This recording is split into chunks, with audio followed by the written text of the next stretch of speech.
विश्वविद्यालय थाना पुलिस ने नशीली दवा के साथ 2 अभियुक्तों को किया गिरफ्तार, प्राथमिकी दर्ज कर भेजा जेल। विश्वविद्यालय थाना पुलिस ने गुप्त सूचना के आधार पर रविवार की देर रात्रि 2 अभियुक्तों को श्यामा मंदिर गेट के पास से गिरफ्तार किया। इन लोगों के पास से एक 4 चक्का वाहन भी पकड़ा गया जिसका नंबर BR07804261 है। साथ ही इसके पास से नशीली दवा भी बरामद की गई है जो कुल 18 की संख्या में गोटी बताई जा रही है। वहीं विश्वविद्यालय थाना पुलिस ने जिन अभियुक्तों को गिरफ्तार किया है उनका नाम अमन कुमार झा, पिता शिवनंदन झा, मधुबनी जिला के अंतर्गत धगजरी गांव का रहने वाला है।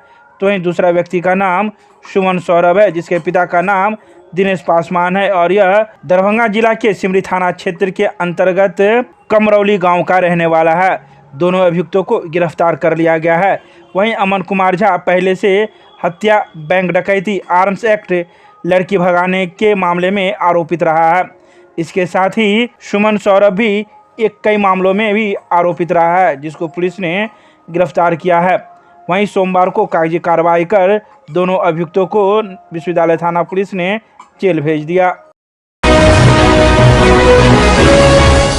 मिथिला विश्वविद्यालय थाना परिसर में विश्वविद्यालय थाना अध्यक्ष मदन प्रसाद के नेतृत्व में शांति समिति की बैठक की गई आयोजित। सोमवार को मिथिला विश्वविद्यालय थाना अध्यक्ष मदन प्रसाद के नेतृत्व में शांति समिति की बैठक आयोजित की गई।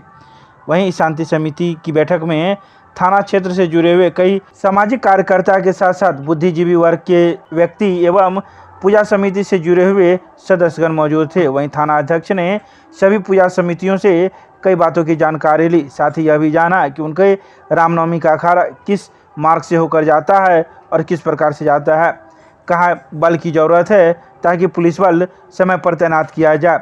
इसके अलावा थाना अध्यक्ष ने कई बातों की जानकारी लोगों को दी और जारी जिला प्रशासन के दिशा निर्देश के बारे में भी लोगों को अवगत कराया।